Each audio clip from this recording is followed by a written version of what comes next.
ইরানে হামলা শুরুর পর থেকে এখনও সেখানে জয়ের আশায় হামলা চালিয়ে যাচ্ছে যুক্তরাষ্ট্র ও ইসরায়েল।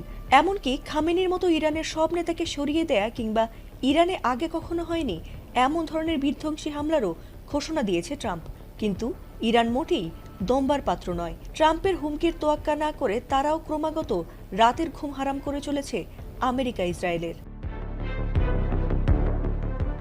ইসরায়েলের আয়রন ডোম থেকে শুরু করে মার্কিনীদের মূল্যবান ও গুরুত্বপূর্ণ রাডার ধ্বংস করেছে ইরান, যার ফলে ইরান এদের হামলায় ইতোমধ্যেই কয়েক বিলিয়ন ডলারের ক্ষতির মাসুল গুনছে যুক্তরাষ্ট্র।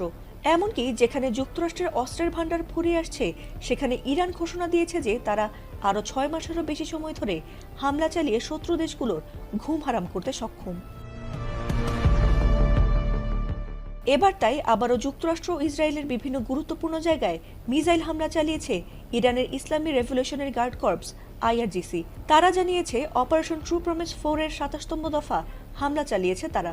এতে ইসরায়েল ও যুক্তরাষ্ট্রের বিভিন্ন লক্ষ্যবস্তুতে ক্ষেপণাস্ত্র ও ড্রোন হামলা করা হয়েছে বলে দাবি করেছে সংস্থাটি।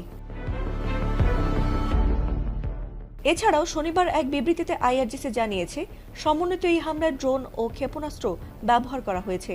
ইসরায়েলের অধিকৃত উত্তরাঞ্চলের সামরিক স্থাপনাগুলোকে লক্ষ্য করে পাল্টা ক্ষেপণাস্ত্র হামলা চালানো হয়েছে।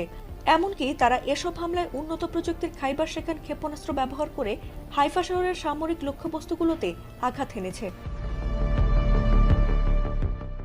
এছাড়া ইরানের ড্রোন ইউনিট মেরিনা নামের একটি এলাকায় অবস্থিত মার্কিন ঘাঁটিতেও সামরিক হামলা চালিয়েছে। সেখানে তারা মার্কিন বাহিনীর অবস্থানে ড্রোন হামলা চালিয়েছে বলে জানিয়েছে আইআরজিসি।